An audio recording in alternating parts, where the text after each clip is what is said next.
저는 아침마다 혈압계를 보는 게 두려웠습니다. 오늘도 수치가 오르진 않았을까? 어제 저녁에 그 짠 찌개를 먹은 게 잘못이었나? 기계의 삑 소리가 들릴 때마다 심장이 같이 두근거렸어요. 하루의 시작이 두려운 사람, 바로 저였습니다. 남편은 늘 말했죠. 당신 너무 예민한 거야. 그냥 재면 되지. 그 말이 밉기도 부럽기도 했어요. 그는 아무렇지 않은데 나는 왜 이렇게 겁이 날까? 이 나이 돼서 병 하나쯤 없는 사람 있겠냐지만 막상 내 몸의 숫자가 오르고 있다는 건 그냥 숫자가 아니라 내 삶이 무너지는 소리 같았죠. 그날도 혈압이 157이 나왔습니다.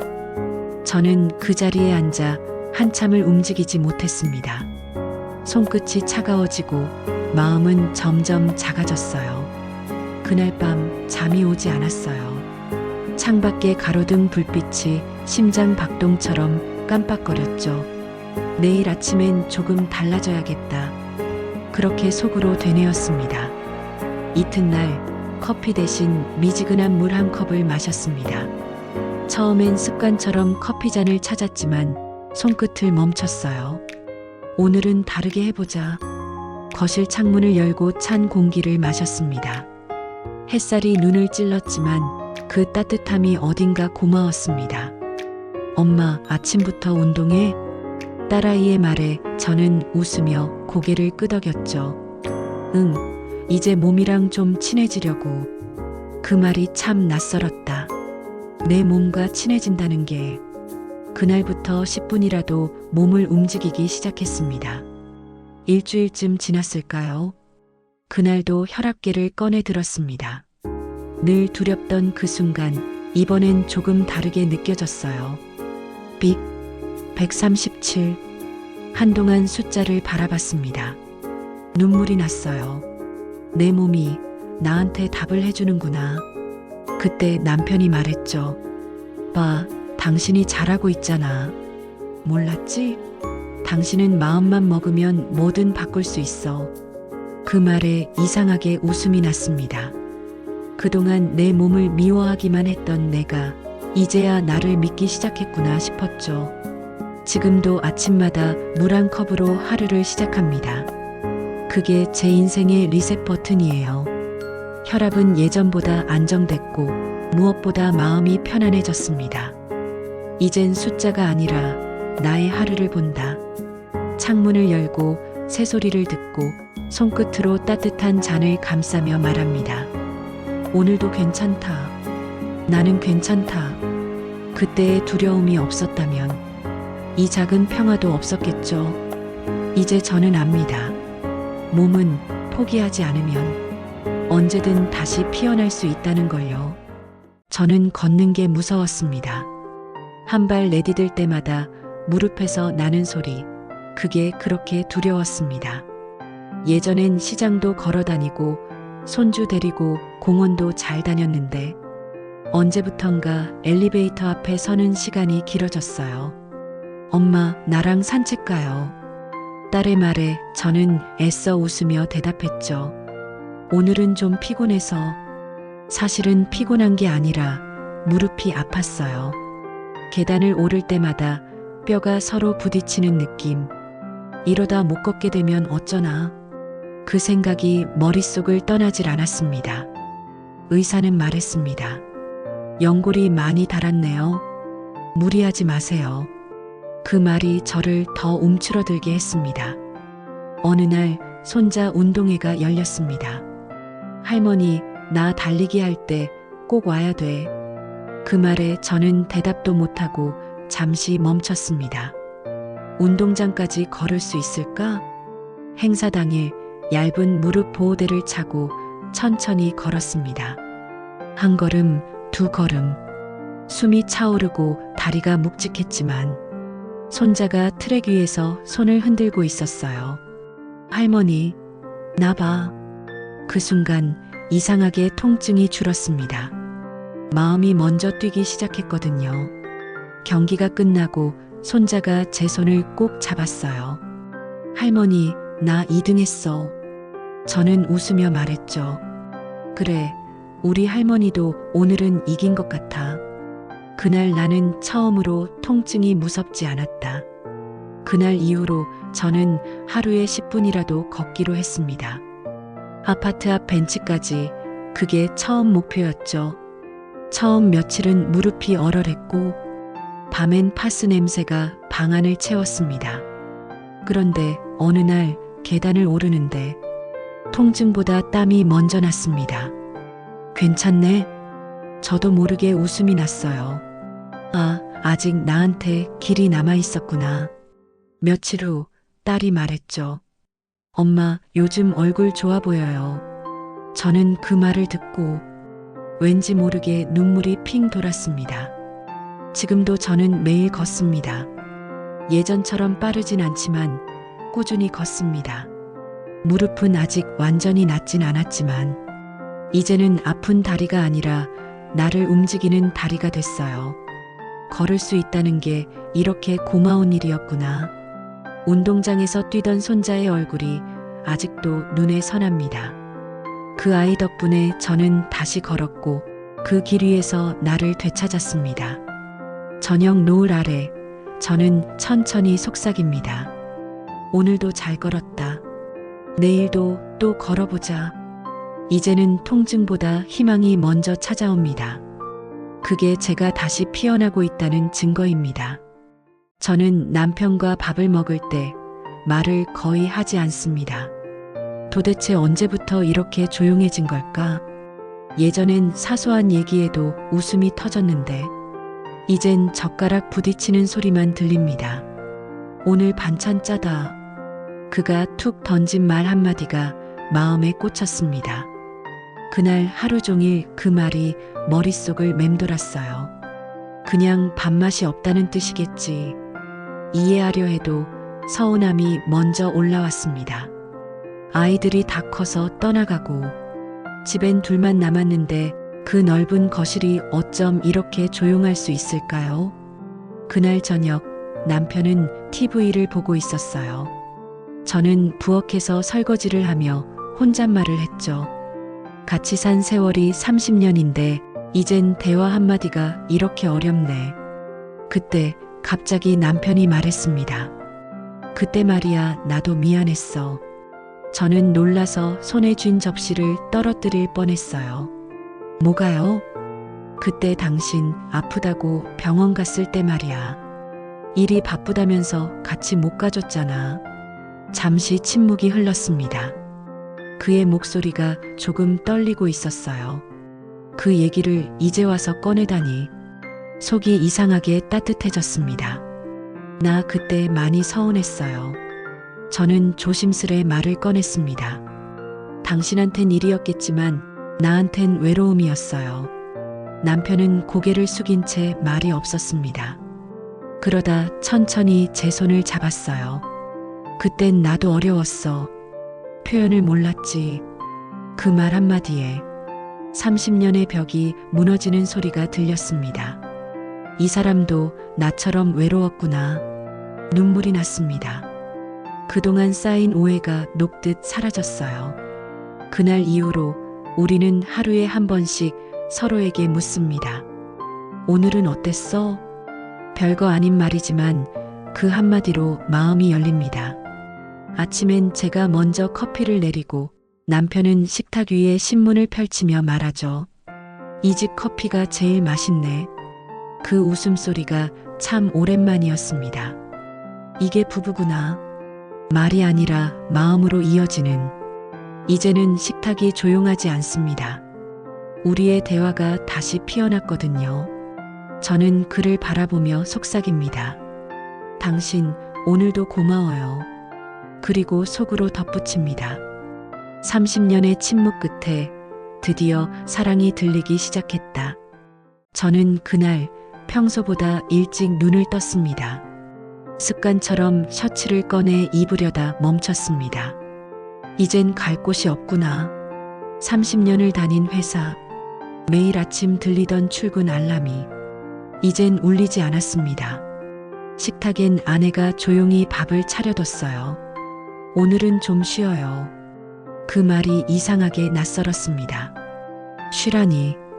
그동안 바람처럼 달려왔는데 갑자기 멈추라니 어쩐지 숨이 막혔습니다.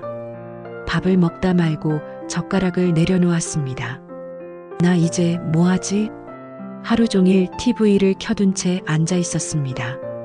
낮에도 불이 환한 거실, 낯선 정적이 방 안을 메웠습니다. 핸드폰이 울리길 기다렸지만 어느 누구도 나를 부르지 않았습니다. 출근 안 하는 날이 이렇게 길 줄은 몰랐다. 커피 한 잔이 식어가는데 거실 시계 초침 소리가 이상하게 크게 들렸습니다. 그때 아내가 조용히 물었습니다. 산책이나 갈래요? 저는 무심코 대답했죠. 됐어. 그냥 피곤해. 하지만 진짜 피곤한 건 몸이 아니라 마음이었습니다. 이틀 뒤 우연히 거울을 봤습니다. 출근할 때마다 다듬던 머리, 넥타이 대신 헐렁한 티셔츠. 내가 이렇게 늙었나? 그 순간 아내의 말이 떠올랐습니다. 이제 당신 시간 좀 살아봐요. 그날 운동화를 꺼내 신었습니다. 어색하게 마당을 돌고 조금 더 나가보자 싶어 골목길로 걸었습니다. 햇살이 따뜻했습니다. 옆집 아주머니가 인사했습니다. 퇴직하셨죠? 요즘 공원 좋던데 한번 가보세요. 그 말에 발길이 공원으로 향했습니다. 벤치에 앉아 바람을 맞으며 문득 이런 생각이 들었어요. 누가 불러주지 않아도 나를 불러주는 시간이 있구나. 지금은 매일 아침 7시에 집을 나섭니다. 출근 대신 산책, 보고 대신 일기. 그게 제 하루가 됐습니다. 길가에 핀 들꽃을 보며 오늘의 날씨를 적습니다. 바람은 선선하고 마음은 한결 가볍다. 아내가 말했죠. 요즘 당신 얼굴 편해 보여요. 저는 웃으며 대답했습니다. 이젠 내 인생의 출근길이 생겼거든. 회사 문이 닫히던 날 내 삶의 문도 닫힌 줄 알았지만 이제야 알겠어요. 퇴직은 끝이 아니라 나를 다시 부르는 시작이었다는 걸요. 오늘도 나는 출근한다. 내 삶으로. 저는 피아노를 칠 줄 압니다. 하지만 오랫동안 그 사실을 잊고 살았습니다. 언제부터였을까 손끝이 멈춰버린 게. 아이들 키우고 남편 뒷바라지하고 직장 다니며 하루를 버텨내느라 건반은 늘 먼지를 뒤집어 쓴 채 거실 한켠에 서 있었죠. 가끔 손주가 와서 묻곤 했습니다. 할머니, 이거 소리 나요? 저는 웃으며 대답했죠. 응, 옛날엔 많이 났지. 하지만 그 말을 하고 나면 가슴 어딘가가 묘하게 아렸습니다. 옛날엔 그랬지.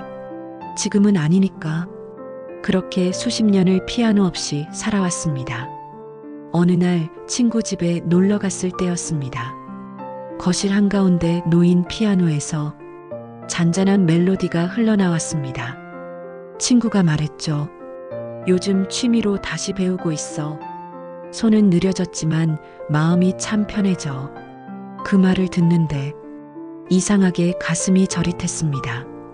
그날 밤 집에 돌아와 먼지 쌓인 피아노 뚜껑을 조심스럽게 열었습니다.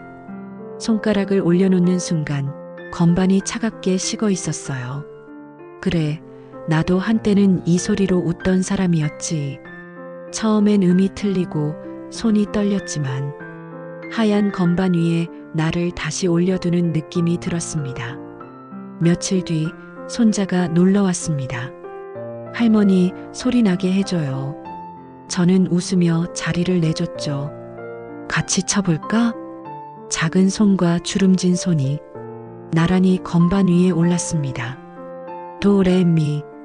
삐끗거리는 소리 사이로 어딘가 익숙한 선율이 흘러나왔습니다.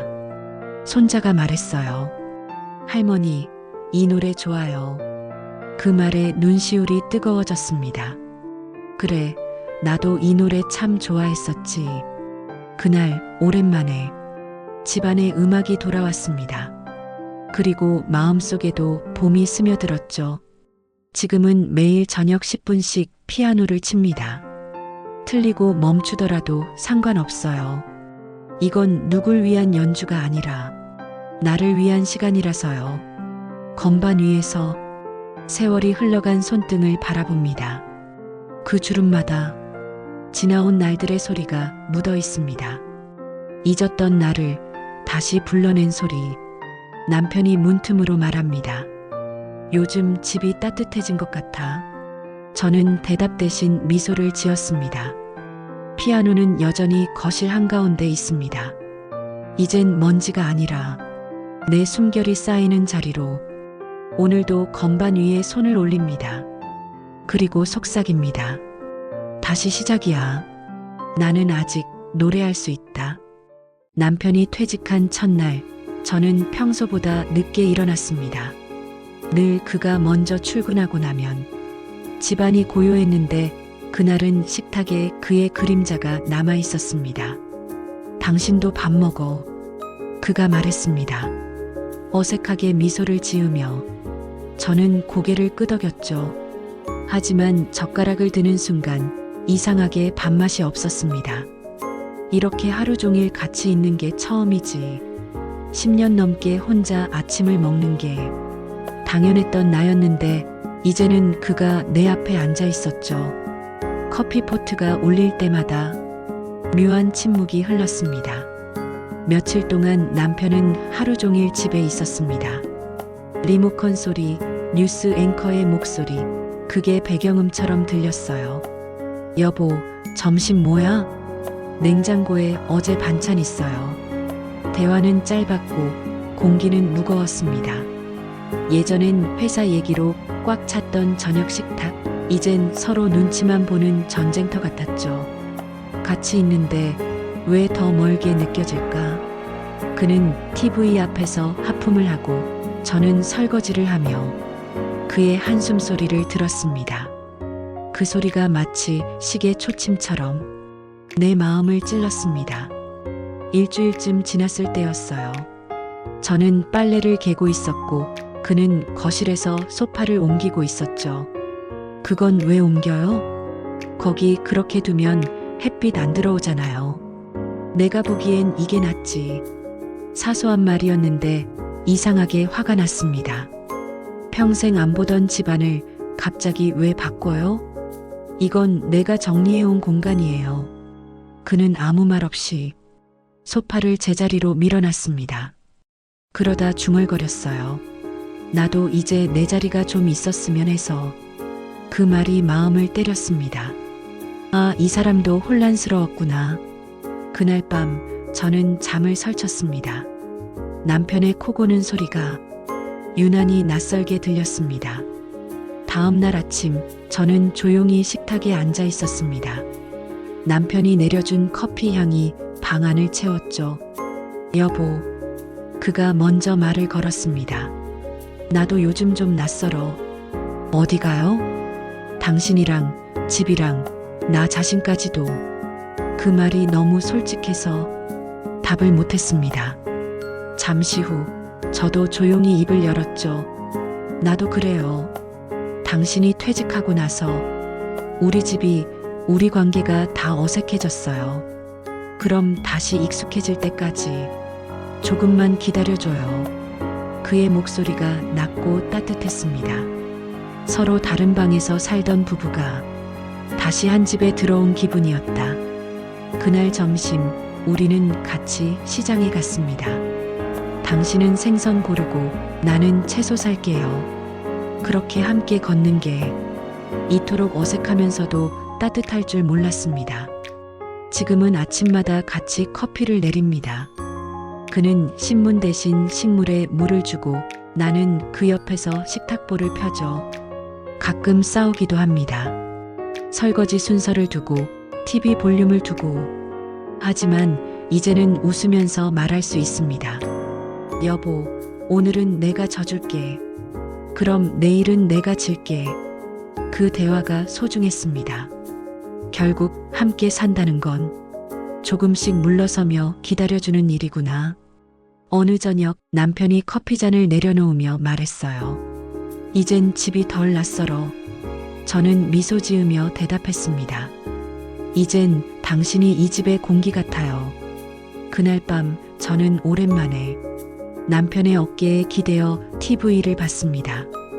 그의 체온이 따뜻했습니다. 그 온기가 다시 나를 살게 했습니다. 창밖엔 노을이 물들고 거실엔 조용히 커피 향이 퍼졌습니다. 이제야 알겠다. 퇴직이 우리를 멀어지게 한 게 아니라 다시 마주보게 한 시간이었단 걸. 그리고 속으로 천천히 속삭였습니다. 여보, 우리 이제 같이 사는 법을 다시 배우자. 저는 스마트폰을 책상 위에 올려놓고 한참을 바라봤습니다. 내가 이걸로 돈을 벌 수 있을까? 이 나이에? 퇴직한 지 반년, 하루가 길어졌습니다. 낮에는 집안일을 대충 끝내고 저녁엔 TV를 보다가 졸다가 그게 내 삶의 전부가 된 것 같았죠. 딸이 어느 날 말했습니다. 엄마, 요즘 같은 시대에 스마트폰으로도 돈 벌 수 있어요.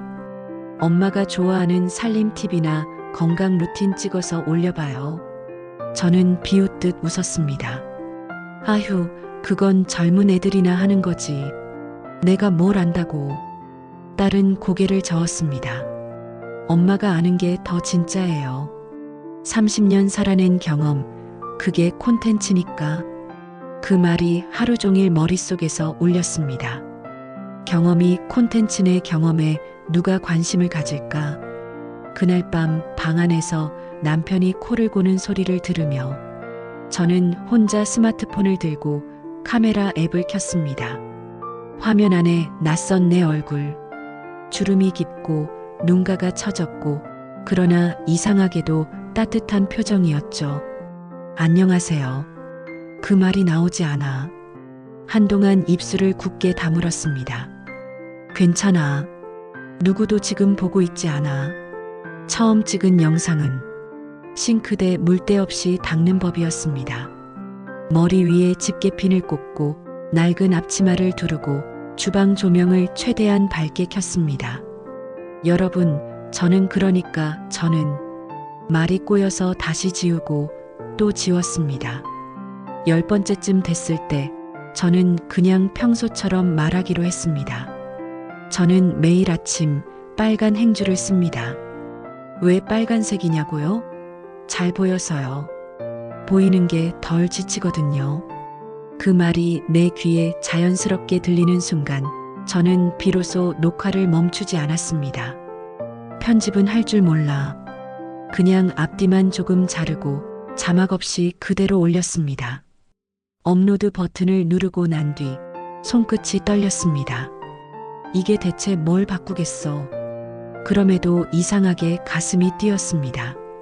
오랜만에 누군가에게 편지를 보낸 기분이었죠. 다음 날 아침 조회수는 10이었습니다. 댓글은 하나도 없었죠. 저는 실망한 티를 내지 않으려 거실을 한 바퀴 돌아다녔습니다. 그러다 싱크대에 손이 멈췄습니다. 그래도 어제의 나는 어제와 다르게 살았잖아. 둘째 날 저는 또 영상을 찍었습니다. 마른 빨래 냄새 없애는 비법. 이번엔 자연광이 좋다 하기에 창문을 활짝 열고 카메라를 세웠습니다. 바람 소리에 내 목소리가 묻히자 담요를 세워 방음벽을 만들어 봤죠. 남편이 퇴근하듯 산책에서 돌아와 묻습니다. 그게 그렇게 재미있어? 저는 손에 들린 집게핀을 돌리며 대답했습니다. 재미있진 않아. 근데 뭔가 살아있는 느낌이 들어. 돈이 되긴 해? 모르지. 처음이잖아. 남편은 어깨를 으쓱하고 방에 들어갔습니다. 문이 닫히는 소리에 내 마음도 살짝 다치는 기분이었습니다. 셋째 날 댓글이 달렸습니다. 행주 색깔 얘기 공감이요. 저도 빨강 씁니다. 그 짧은 문장이 왜 그렇게 눈부시게 보이던지 저는 모르는 이의 이름을 몇 번이고 읽었습니다. 내 말이 누군가의 하루에 닿았구나. 그날 밤 저는 아침 혈압 루틴 이야기를 올렸습니다.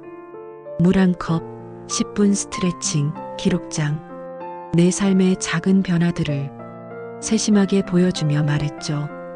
몸은 숫자보다 정직해요. 생활이 곧 결과예요. 업로드 직후 딸에게 메시지가 왔습니다. 엄마, 카메라가 너무 위에 있어요. 눈높이에 맞춰요. 그리고 조명은 얼굴 쪽으로. 저는 휴대폰을 책 더미 위에 올려 눈높이를 맞추고 스탠드 조명을 천장에 반사시켰습니다. 조금 더 나아진 내 모습에 나도 모르게 미소가 났습니다. 넷째 날 밤 구독자가 39가 되었습니다. 정체를 모르는 숫자들이 내 편이 되어주는 듯 했습니다. 남편이 슬쩍 다가와 물었습니다. 이제 어떠냐? 응, 누가 내 얘기를 들어줘? 돈은? 아직? 남편은 피식 웃었지만 그 웃음이 어제만큼 차갑게 들리지 않았습니다. 일주일이 지났습니다. 나는 저녁 7시 업로드를 규칙으로 정했습니다. 하루 종일 소재를 생각하다 보면 시간이 금방 갔죠. 화장품 냉장 보관에 대해 허둥지둥 자료를 찾다가 엉뚱한 정보를 말할 뻔했습니다. 그때 딸에게 전화를 걸어 물었습니다. 엄마, 모르면 모른다고 해요. 아는 것만, 경험한 것만 말하는 게 엄마의 힘이에요. 그 말이 내 어깨에서 짐을 덜어줬습니다. 그래, 남의 말 베끼러 온 게 아니야.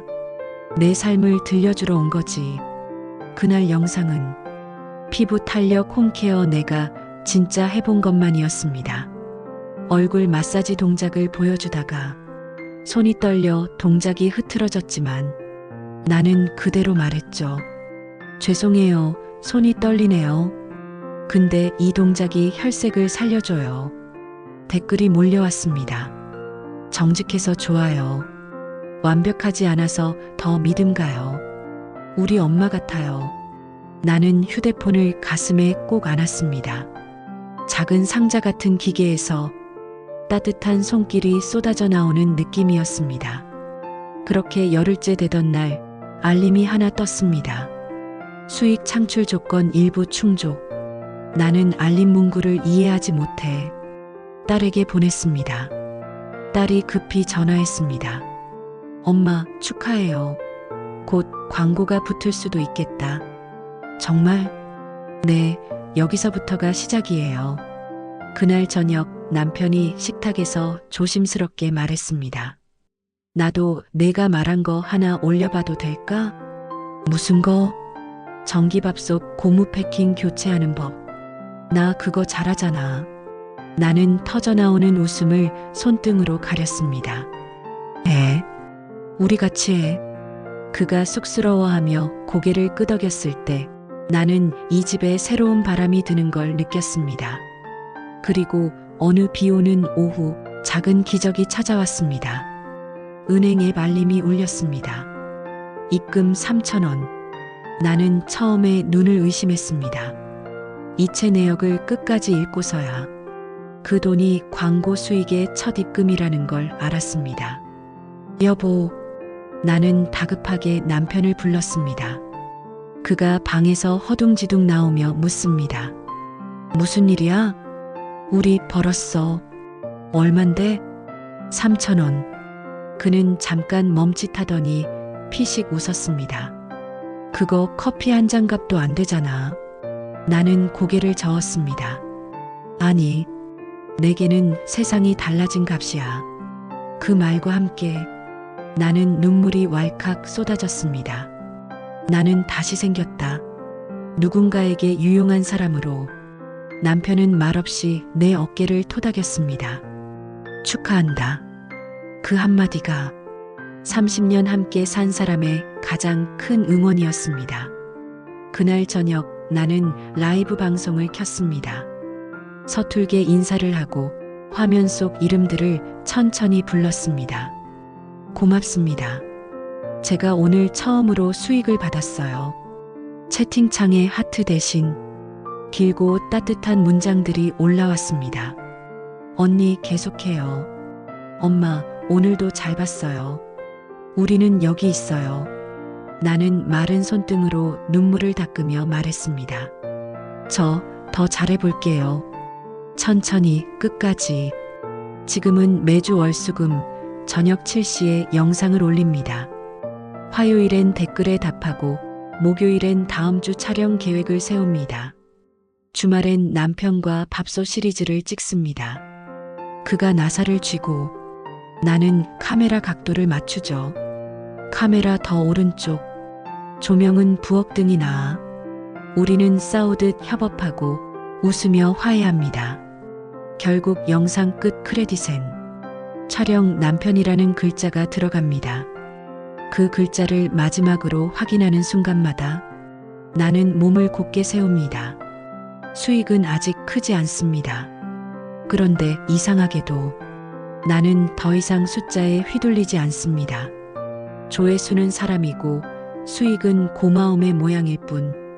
어느 날 한 구독자가 보낸 편지가 도착했습니다.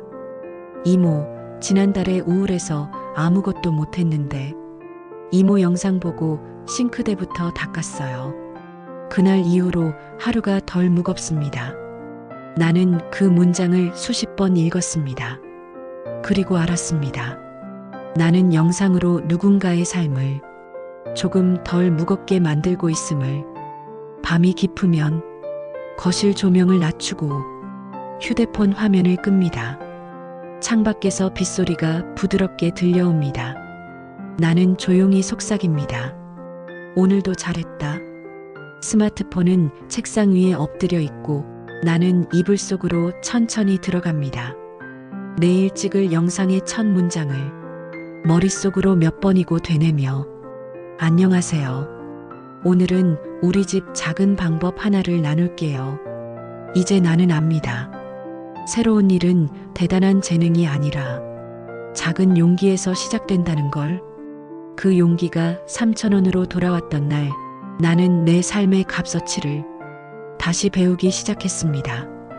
그리고 오늘 또 다른 알림이 울립니다. 댓글 1개 새로 달림. 나는 미소 지으며 답장을 씁니다. 고맙습니다.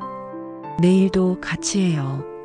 내일의 나는 오늘보다 한 문장 더 나아갈 것이다. 그 말을 믿는 동안 나는 계속 피어난다.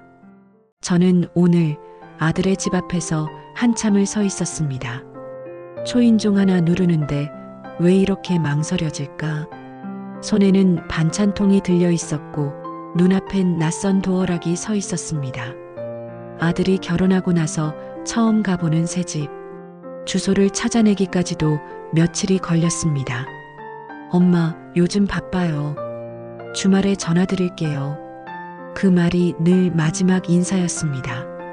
전화가 오면 반갑다가도 끊고 나면 허전했어요. 나 너무 자주 연락하나 부담스러운가? 아내로, 엄마로 살아온 인생이 이제는 부담이라는 단어와 닿아 있다는 게 왠지 서글펐습니다. 며칠 전 시장에서 장을 보다가 아들이 좋아하던 간장게장을 봤습니다. 이거 싸게 줄게, 어머니. 상인의 말에 저도 모르게 샀습니다. 아들이 이거 좋아했지. 그때 밥 2공기나 먹었는데 그날 밤 냄새가 배인 부엌에서 게장을 담그며 혼잣말했습니다. 이걸 들고 가면 반갑게 맞아줄까? 하지만 다음 날 막상 아들의 집 앞에 서니 가슴이 이상하게 쿵쾅거렸습니다. 초인종 위에 손을 올렸다가 다시 내렸습니다. 며느리가 싫어하면 어쩌지? 아이들 돌보느라 바쁠 텐데 나까지 오면 번거롭겠지. 문 앞 CCTV 렌즈가 나를 보고 있는 것 같아 괜히 등을 돌렸습니다. 반찬통을 들고 계단 아래로 천천히 내려갔죠. 그런데 1층 현관문 앞에서 누군가 제 이름을 불렀습니다. 엄마, 아들이었습니다. 그의 얼굴에는 놀람과 미안함이 섞여 있었어요. 여기서 뭐 하세요? 저는 허둥지둥 대답했습니다. 그냥 지나가다가 들렀어. 그는 내 손에 든 반찬통을 보고 말했습니다. 이거 게장이에요? 응, 그냥 조금. 들어와요, 엄마. 그 말에 발끝이 떨렸습니다. 집안은 따뜻했습니다. 며느리가 인사를 하며 문을 열었죠. 어머니, 오랜만이에요. 마침 밥 차리려던 참이에요. 괜찮아요. 잠깐만 있다 갈게. 그러면서도 아들의 눈치를 보았습니다. 그는 말없이 냉장고를 열어 게장을 넣으며 웃었습니다. 엄마표 냄새네요. 그 한마디에 목이 메었습니다. 그래, 이 냄새를 기억하는 사람이 아직 있구나. 식탁에 앉아 셋이 밥을 먹었습니다. 처음엔 어색했지만 아들이 젓가락을 들고 말했습니다. 엄마, 이거 진짜 맛있어요. 어릴 때 먹던 그대로네. 며느리도 고개를 끄덕였습니다. 저 이거 레시피 좀 배워도 될까요? 그 말에 웃음이 났습니다.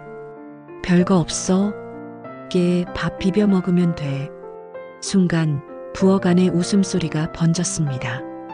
그 소리가 그렇게 반가울 줄은 몰랐습니다. 식사를 마치고 거실에 앉았을 때 아들이 조심스레 말을 꺼냈습니다. 엄마, 그동안 연락 자주 못 드려서 죄송해요. 괜찮다. 내가 바쁜 거 알지. 근데 사실 엄마가 너무 그리웠어요. 그 말이 너무 갑작스러워. 저는 아무 말도 하지 못했습니다. 엄마가 우리 집 문 앞까지 왔다가 그냥 가신 적 있죠? 저는 고개를 숙였습니다. 어떻게 알았어? 문 앞 CCTV로 봤어요. 그날 엄마가 손에 뭘 들고 서 계시더라고요. 그게 오늘 먹은 게장이었네요. 눈물이 뚝 떨어졌습니다. 그럼 왜 안 나왔어? 그땐 너무 바빴어요. 그런데 그 모습이 마음에서 안 지워지더라고요. 엄마가 서 있는 그 장면이. 그래서 오늘 문 앞에서 부른 거구나. 아들은 제 손을 꼭 잡았습니다. 앞으로 초인종 누르지 말고 그냥 들어와요. 그 한마디가 몇 해 동안 굳게 닫혀있던 마음의 문을 열었습니다. 지금도 냉장고에 게장이 조금 남아 있습니다. 며느리가 자주 전화를 걸어요. 어머니, 이번엔 장조림 해주세요. 그거 남편이 좋아해요. 그 말이 참 따뜻했습니다. 이제 저는 반찬통을 들고 주저하지 않습니다. 초인종 대신 엄마 왔다 하고 들어갑니다.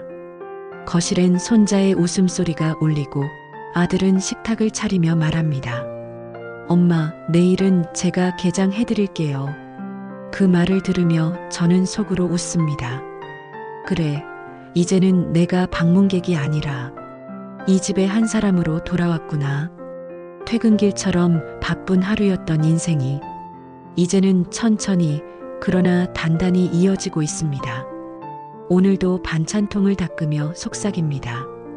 다음엔 뭐 해줄까? 그 작은 고민이 내 삶을 다시 뜨겁게 만들었습니다. 이제 저는 압니다. 가족의 문은 초인종이 아니라 손끝의 온기로 여는 거라는 걸요. 오늘 나는 그 문을 열었다. 저는 그날 오후 늘 그렇듯 거실 창가에 앉아 커피를 마시고 있었습니다. 햇살이 따뜻하게 쏟아지고 있었죠. 그때 휴대폰이 울렸습니다. 화면에 뜬 이름은 영숙. 고등학교 때부터 40년을 함께한 친구였습니다. 영숙아. 하지만 들려오는 목소리는 평소의 쾌활함이 아니었습니다. 나 병원에 좀 있어. 어디 아파? 그냥 좀 피곤해서 검사 중이야. 짧은 통화는 금세 끝났습니다. 전화를 끊고 나서도 한참 동안 그녀의 목소리가 귓가에 맴돌았습니다. 피곤해서 병원이라니 뭔가 이상하다. 우리는 같은 동네에서 자랐습니다.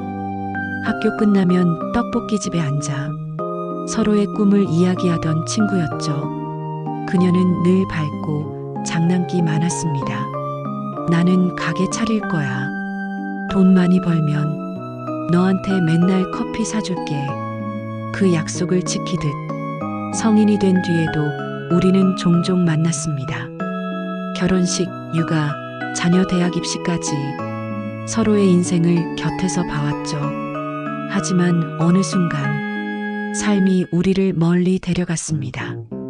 아이들 결혼식 이후로 우리는 몇 년 동안 제대로 만나지 못했습니다. 언제부터였을까? 그녀의 생일을 기억하지 못한 지 오래다. 며칠 후 또 전화가 왔습니다. 이번엔 그녀의 딸이었습니다. 이모, 엄마가 많이 아파요. 그 목소리에 심장이 내려앉았습니다. 어디야? 병원 어디야? 버스를 타고 병원으로 가는 동안 유리창에 비친 내 얼굴이 낯설게 느껴졌습니다. 손에는 과일 바구니 대신 따뜻한 담요 한 장을 들고 있었죠. 병실 문을 열자 영숙이 누워 있었습니다. 머리가 많이 짧아져 있었고 그녀의 눈빛은 여전히 온화했습니다. 왔네. 그 말 한마디에 눈물이 터질 뻔했습니다. 왜 말 안 했어? 괜히 걱정할까봐. 친구끼리 그게 뭐야? 미안해. 나도 전화하려다 말았어. 이상하게 목소리가 잘 안 나서 그녀는 여전히 웃으려 애썼습니다. 그러나 손끝은 차가웠습니다. 그날 우리는 예전처럼 이야기했습니다. 맛집 얘기, 옛날 학교 얘기, 그리고 사소한 농담까지. 야, 나 머리 이렇게 짧으니까 어때? 괜찮아. 되게 시원해 보여. 그래. 그럼 당신도 자르든가. 우리는 함께 웃었지만 그 웃음이 오래가지 못했습니다. 나 있잖아. 그녀의 목소리가 낮아졌습니다. 혹시 내가 없더라도 우리 애들 잘 부탁해. 그 말에 나는 고개를 저었습니다. 그런 말하지 마. 우리 다시 시장 가기로 했잖아. 그건 다음 생에서 하자. 그녀는 그렇게 말하며 웃었습니다. 그 웃음이 눈부시게 예뻤습니다. 그때 알았다. 이 친구는 이미 마지막 인사를 하고 있었다는 걸. 영숙은 그날 밤 조용히 세상을 떠났습니다. 장례식장에는 그녀가 좋아하던 하얀 국화가 가득했습니다. 나는 마지막으로 영정 사진을 바라보며 속삭였습니다. 그 약속 다음 생에서도 지켜. 며칠 후 그녀의 딸이 제게 전화를 걸었습니다. 이모, 엄마 휴대폰에 저장된 사진들 정리하다가 이모 영상이 있어서요. 내 영상? 네. 작년에 이모가 피아노 치는 영상 있잖아요. 그거 자주 봤대요. 그럴 때마다 내 친구 참 멋지지라고 했어요. 그 말을 듣는 순간 숨이 막혔습니다.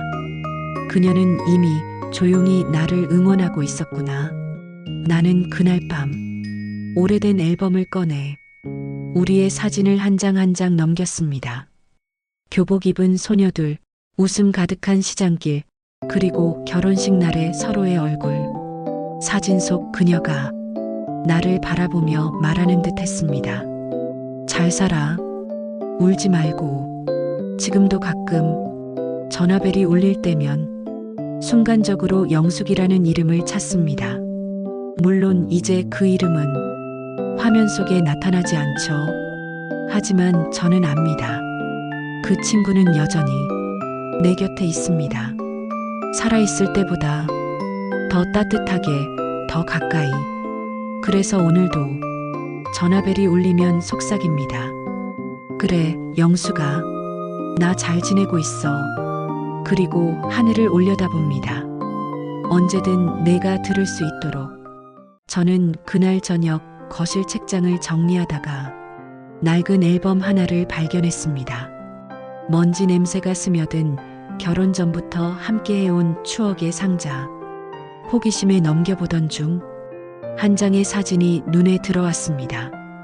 젊은 남편, 그 옆엔 웃고 있는 낯선 여자. 손을 어깨에 올린 채 다정하게 서 있었습니다. 누구지 저 사람? 순간 심장이 내려앉았습니다. 사진 뒤에는 짧은 글씨가 적혀 있었어요. 1992년 봄 부산. 결혼식 전 해였습니다. 머릿속이 하얘졌습니다. 이건 뭐야? 혼잣말이 새어나왔습니다. 그 순간 부엌 쪽에서 남편의 발소리가 들렸습니다. 뭐해? 저는 얼떨결에 앨범을 덮었습니다. 그냥 정리 좀 했어. 그걸 왜 이제 봐? 그냥 추억이니까. 그의 평범한 대답이 이상하게 낯설게 들렸습니다. 추억이라 누구의 추억이지? 나의 아니면 그의? 그날 밤 저는 쉽게 잠들지 못했습니다. 사진 속 여자의 웃음이 머릿속에서 떠나질 않았습니다. 혹시 첫사랑일까? 혹은 단순한 지인이었을까? 그러나 어깨 위 손이라는 작은 제스처가 이상하게 내 마음을 흔들어 놨습니다. 내가 알던 사람은 그런 웃음을 짓지 않았는데 새벽 2시가 넘어 남편이 잠든 얼굴을 바라봤습니다. 세월의 흔적이 묻은 주름, 거친 손등, 그 모든 게 내 옆에 사람이 분명한데 왜 이렇게 낯설까? 이 사람은 평생 나와 함께 살아온 남편인데 나는 지금 그를 다시 알아가야 하는 것 같았습니다. 다음 날 아침 저는 조심스럽게 앨범을 꺼냈습니다. 커피를 내리던 남편이 물었습니다. 그것도 봐? 응, 이 사진 누구야? 잠시 침묵이 흘렀습니다. 그는 사진을 들여다보다가 조용히 웃었습니다. 아, 그때구나. 누군데? 대학 시절 밴드 같이 하던 친구야. 그날 공연 끝나고 단체 사진 찍을 때였지. 근데 둘뿐이잖아. 다른 사람들은 뒤쪽에 있었는데 필름 잘못 끊겼나 봐. 그의 설명은 담담했습니다. 그러나 그 담담함이 더 불안했습니다. 정말 단순한 추억일까? 아니면 내가 모르는 그의 시간일까? 남편은 내 표정을 보고 말했습니다. 당신 혹시 질투해? 아니, 그냥 궁금해서. 그는 웃으며 내 손을 잡았습니다. 그땐 젊었잖아. 근데 지금 내 옆엔 당신뿐이야. 그 말에 갑자기 눈물이 났습니다. 왜 그리 단순하게 가볍게 넘길 수 있는지. 나는 복잡하게 얽힌 세월 속에 그의 한 시절을 이해하려 애쓰며 살아왔는데 며칠 동안 저는 그 사진을 일부러 꺼내지 않았습니다. 대신 거실에 앉아 남편이 좋아하는 커피를 내리고 그의 흰머리를 바라보았습니다. 그제야 알겠더군요. 사진 속 남자는 지금의 그가 아니었습니다. 젊고 서툴고 사랑을 배워가던 시절에 또 다른 그. 나는 그의 전부를 알고 싶어 했지만 사실 나도 내 젊은 날을 다 설명할 순 없잖아. 어느 날 남편이 퇴근 후 내게 말을 걸었습니다. 그 사진 내가 버릴까? 아니, 그냥 둬요. 그래, 그건 당신의 일부니까. 남편은 잠시 나를 바라보다 미소 지었습니다. 이제야 진짜 나를 아는 것 같네. 그의 말에 가슴이 울컥했습니다. 그 사람의 과거를 이해하려 하지 않고 부정했던 내 자신이 부끄러웠습니다. 지금 그 사진은 우리 거실 책장 맨 아래 칸에 있습니다. 먼지가 쌓이지 않게 조심스레 닦아두었습니다. 가끔 남편이 말합니다. 그 사진 보면 당신 화나지 않아? 이젠 안 그래요. 그 여자도 당신의 시간이었으니까. 그가 웃으며 커피를 따릅니다. 그 시간 덕분에 지금 내가 있잖아. 그 말이 이상하게 위로가 되었습니다. 나는 생각했습니다. 사랑은 소유가 아니라 함께 쌓인 시간의 이해구나. 남편의 손등 위에 내 손을 올렸습니다. 그 온기가 잔잔하게 전해졌습니다. 우리 다음엔 그 사진에 같이 찍힌 사람으로 남자. 남편이 웃으며 고개를 끄덕였습니다. 그 웃음이 사진 속의 그 미소보다 훨씬 따뜻했습니다. 창밖에는 늦은 봄 햇살이 비치고 있었습니다. 나는 조용히 속삭였습니다. 이제야 진짜 당신을 안 것 같아요. 그리고 마음속으로 덧붙였습니다. 과거의 한 장면에 머무르지 않고 지금 이 순간을 사랑할 줄 아는 내가 되었다.